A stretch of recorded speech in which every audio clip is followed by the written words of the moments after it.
Hi, friends. What makes disability hard for me? What makes disability hard for you? What exactly makes people uncomfortable about disability? We're going to talk about exposing disability in this episode because so often I've learned the best way for people to understand disability is full on exposure in a way that is not just cute and cuddly and after school especially. Hello. My name is Gary Nunez and I want to welcome you back to another episode of the Advocacy Life Podcast and blog. This, of course, is the podcast. Disability and death are the only two certainties in life. There is a misconception in our world that disability will not affect everyone, when the fact is it's the opposite. It affects all of us. So let's bridge those gaps together in a fun, conversational style. Thanks for your time, and hope you enjoy the episode.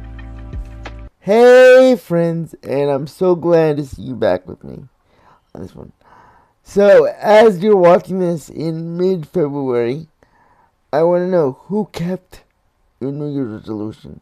What was your New Year's resolution? I'm trying to keep mine, which is trying to finish a book or finish the first draft of a book by the end of March, and hopefully have it in stores by the end of December of 2026, which is crazy to even think about. But I want to know in the comments what exactly is your New Year's resolution, and as of mid-February, did you keep it? Let me know in the comments. So, disability. For some people, the mere mention of the word makes them feel uncomfortable, makes them feel unsafe, makes them feel unloved even.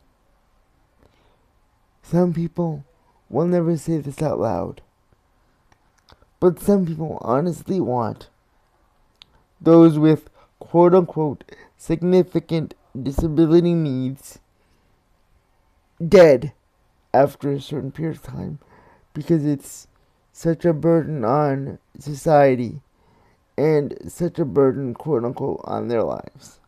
That's a hard reality to face, but it is a reality. Some people are deathly afraid of disability. That cannot be denied.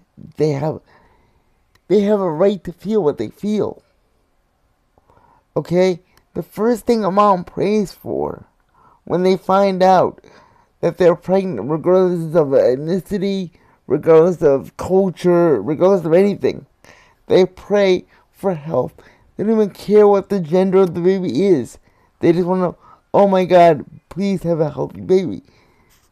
The idea of having a slow start or a bad start, as someone once called it to me as a kid, of a disability is terrifying to folks. And I'm going to take a different approach in this episode and explain how some of the things that you think are horrible have been used for blessings. I'm sorry. Yes, every disability is different. Yes, every person is different. And yes, that person's disability is specific just to that one person. But the idea of, oh my God, you have a disability, let's either be inspired by it or be deadly afraid of it.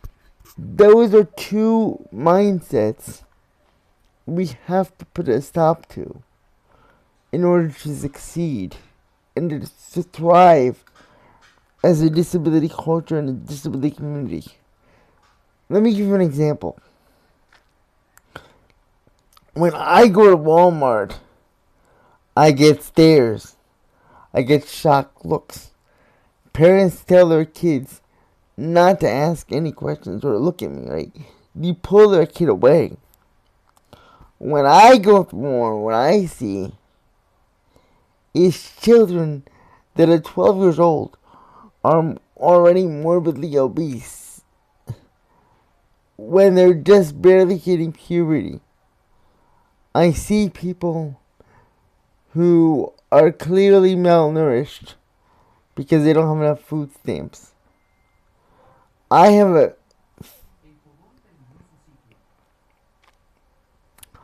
a theory that if you're going to go on any kind of food assistance program, there should be some sort of course or educational webinar or something so you can learn how to use those food stamps effectively.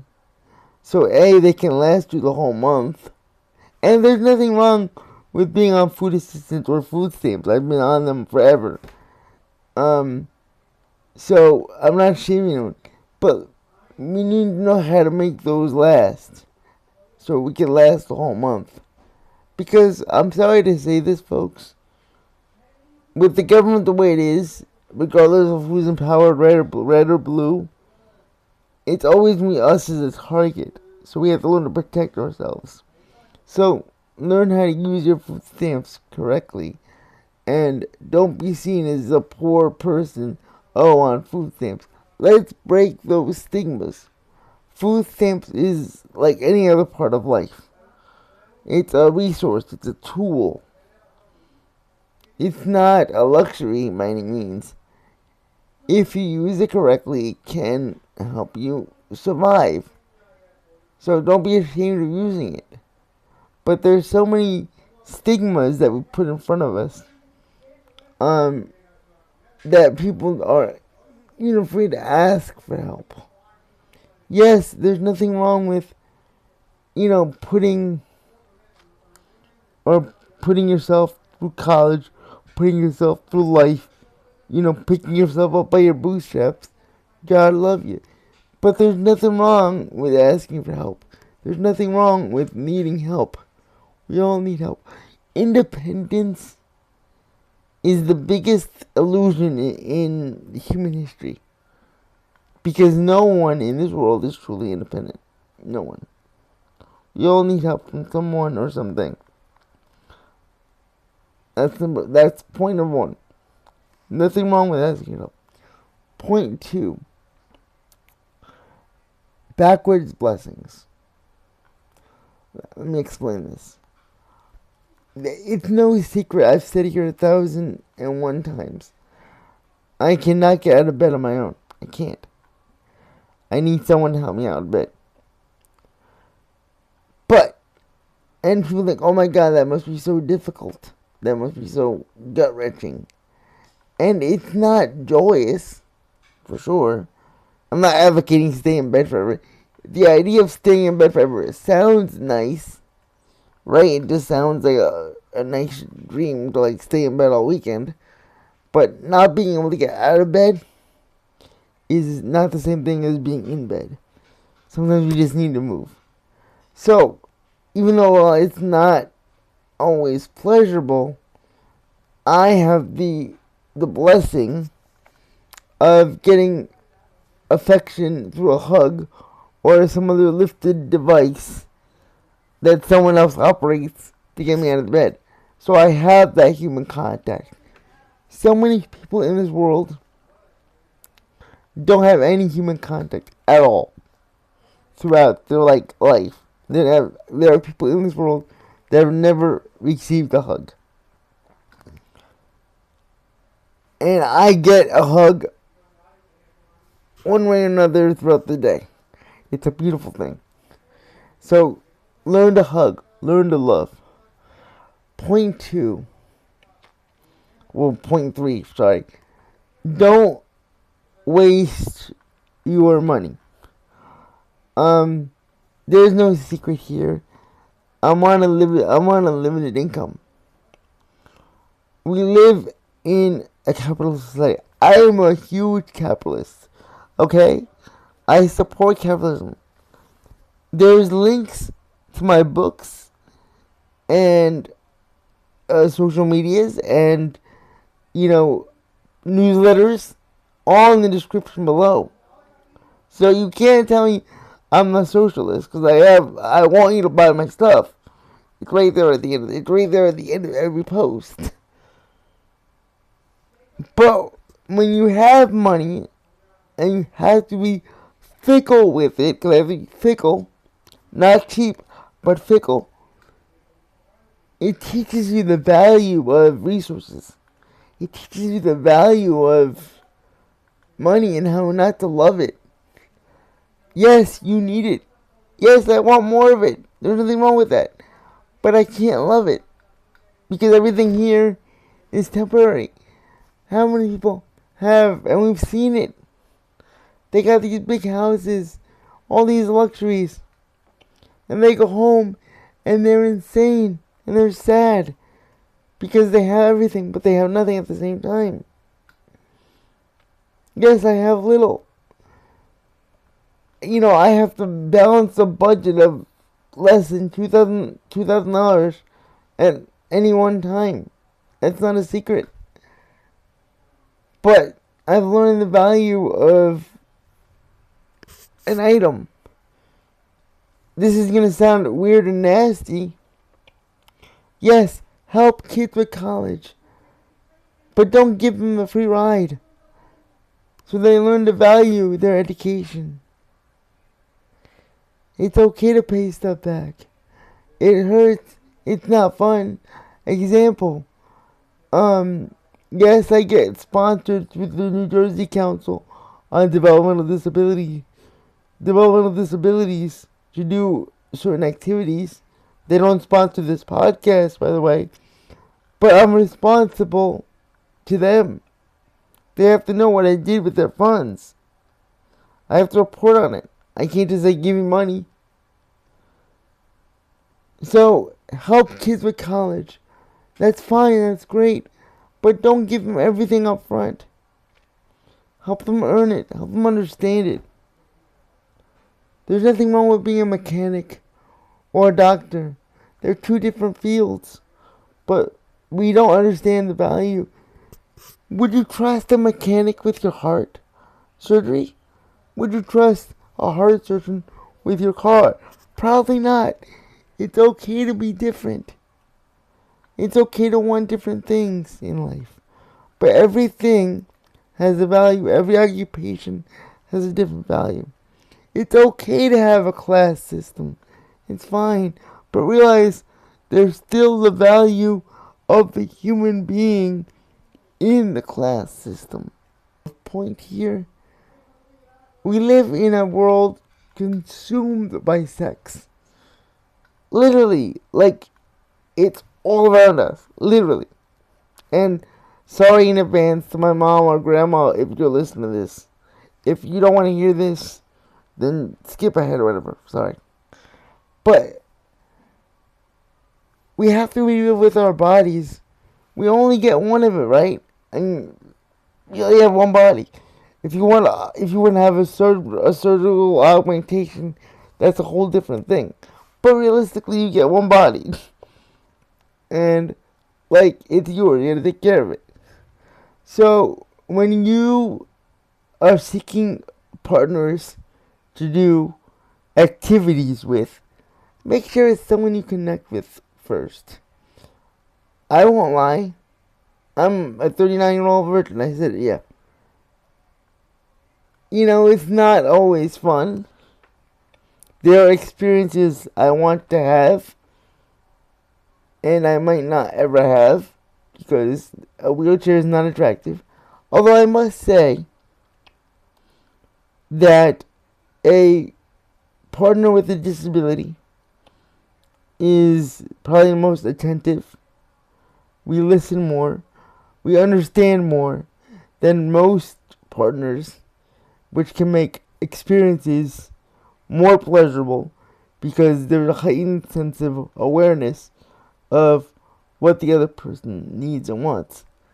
A lot of times, people go into situations or get into situations without understanding what they want or need because they haven't gotten into their own bodies yet. Disability teaches you from an early age, at least with my particular disability, what my body needs, what my body wants, and what my body desires. You have to know what your body needs. You know what your own mind needs, what your own mental health needs are, because your mind and your body is connected. You gotta know what to stay away from, right? What's healthy for your mind, what's not healthy for your mind, or even your spirit, for that matter. But the idea is the same. We gotta take care of ourselves, because there's only one body we got. So if you're gonna use it with all power to you. But choose carefully who and how you choose to spend your body with. There's no restart button in life, okay? Sorry, not sorry, there's no reset button. I know, because hello, but there's no reset button. So if that's the case, you know that up front. Make sure every step counts. I can't be spontaneous. That's both a blessing. It's a huge blessing. Because everything I do has to be thought out. Has to be planned. I have to think about it. Think about the consequences. I can't just go out for that person or go out for this person. If you can, fine, wonderful, God bless you. I'm not judging. But for most of us, we have to be very intentional with how we choose to spend our time, our money, our bodies, our energy. Just be careful in life. Don't waste it. Live life. Don't experience it. Just live it. You can experience something which sounds great in the moment, but that experience might not last. An existence is not the same thing as a full life, is it? Think about that for a second, my friends.